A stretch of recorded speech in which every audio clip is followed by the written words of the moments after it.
Alhamdulillahi rabbil alamin, wassalatu wassalamu ala rasulillahi sallallahu alaihi wasallam. Sina budi kumshukuru Allah subhanahu wa ta'ala kwa kunijalia mimi pamoja na nyinyi uweza kutukutanisha hapa Mahdi Shifaa Kivunge kwa ajili ya jambo hili kubwa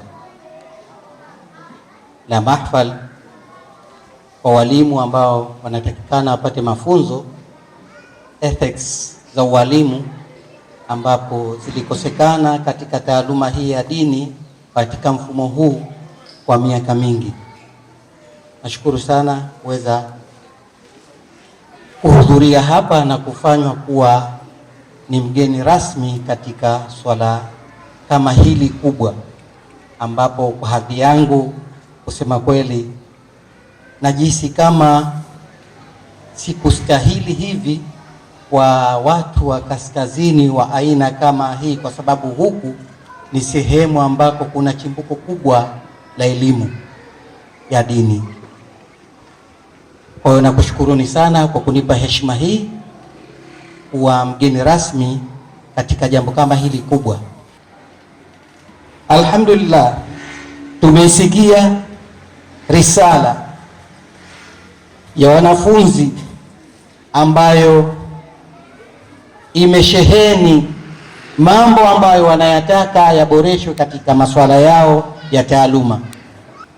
Sasa yote hayo yanataka umakini na usimamizi mzuri ambayo mnayaomba na mliofundishwa hapa. Takriban mlioyaomba na kufundishwa mshafundishwa na walimu. Kwa hiyo jitihada tu. Moja katika vitu ambavyo tukiwa katika vyuo vile tunavyovisoma wanaita vyuo vikuu, taaluma moja ambayo tunafundishwa, kitu ambacho umefundishwa basi kiwe ndiyo rasilimali ya kukuzalishia wewe ujiongeze, ili maisha yako yaweze kuwa mazuri. Usifikirie kuwa umefundishwa Qur'ani tena ubakie kuwa ni ombaomba. Hapana, ujiongeze, uongeze maarifa, ili ile Qur'ani iwe chachu ya kuweza kukupatia maslahi katika maisha ya dunia na akhera. Hayo ndio mafunzo ambayo tumefundishwa katika hivyo vyuo. Unapokwenda kufundishwa udaktari, sio kuwa hujapata ajira ya daktari ukasema ametosha kwa dokta, nasubiri niajiriwe. Usijiongeze, lazima ujiongeze, uweze kufungua fursa ili upate maslahi katika ile nyanja ambayo umeisomea. Kwa hiyo na waomba walimu wasibweteke wakasubiri kuwa lazima waajiriwe na serikali.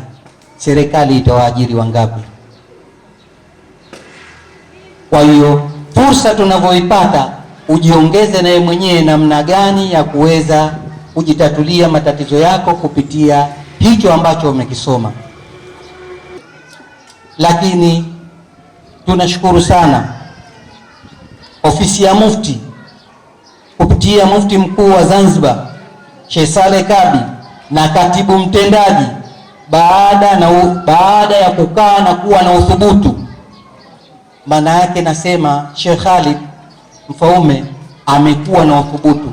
Si viongozi wote ambao wanapewa nafasi katika jambo fulani kuliongoza wakawa na uthubutu mpaka wapangiwe, basi fanya hivi. Lakini uthubutu ni kuweza kuwa creative, wewe mwenyewe mbunifu. Jambo gani naweza kulifanya katika idara yangu au katika sehemu yangu kuweza kutengeneza na kuweza kuinyanyua idara yangu likali nafanya vizuri. Kwa hiyo akawa creative, mbunifu katika swala hili la kuona walimu wanadhalilika sasa. Na kimekosekana nini? Hii itakuwa ule uzoefu ambao wazee wetu waliokuwa wanakwenda nao, kuwa mwalimu akishakumaliza, mwanafunzi akishakumaliza kuhitimu, basi tayari anakabidhiwa, msomeshe na huyu, msomeshe na huyu, naye anakulia vile vile mpaka ona hata Iweje walimu wa kawaida hawa wa maskulini wanakwenda kupata mafunzo maalumu, hata na sisi tusiweze kufanya mafunzo maalumu kwa walimu wa madrasa? Kwa hiyo wakatengeneza mfumo huo, wakaanza kuwapatia mafunzo maalumu ya ualimu walimu wa madrasa kwa kuanzia miezi mitatu, pamoja na kuweza kujua numbers ya walimu wote waliokuwepo Zanzibar, hiyo ni wangapi na vyuo viko vingapi, ili kuweza kutengeneza mfumo uliokuwa sahihi. Kwa hiyo tunawashukuru sana kwa kufikia hili, na hadi leo hii alhamdulillah, lile jina, yale mambo yamepungua kwa 100%.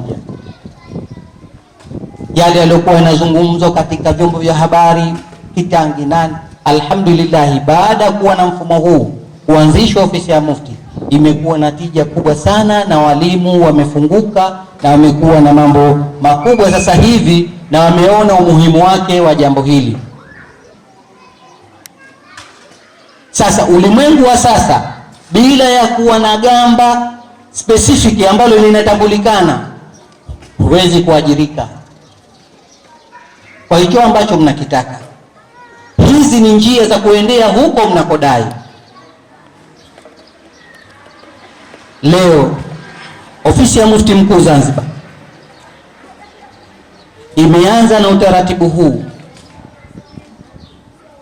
Baada ya utaratibu huu, kuna chuo kikuu cha Kiislamu Zanzibar ambacho kimepelekwa chini ya ofisi ya Mufti Mkuu Zanzibar, ambapo watu watakuwa pale wanapata master, cheti, master degree na mambo yote.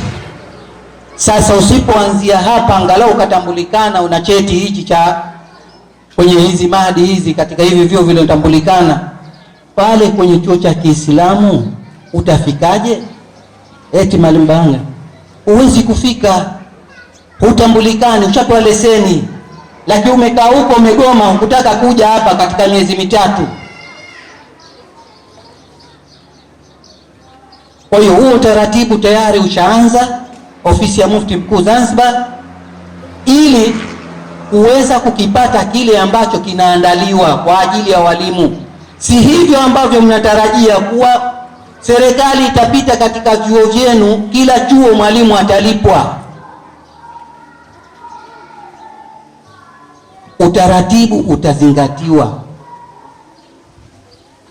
Tunashukuru Rais wetu wa Zanzibar Dr. Hussein Ali Mwinyi, msikivu na mtu wa dini. Kila uchao kauli yake ilikuwa mwalimu wa madrasa. Kila anapokwenda mwalimu wa madrasa. Aliwakushanya makadhi, mamufti na watu wote wa dini, wajumbe wa baraza lile, akawaambia nipeni utaratibu vipi tunaweza kuwafikia walimu kuweza kuwasaidia ndani ya Ikulu.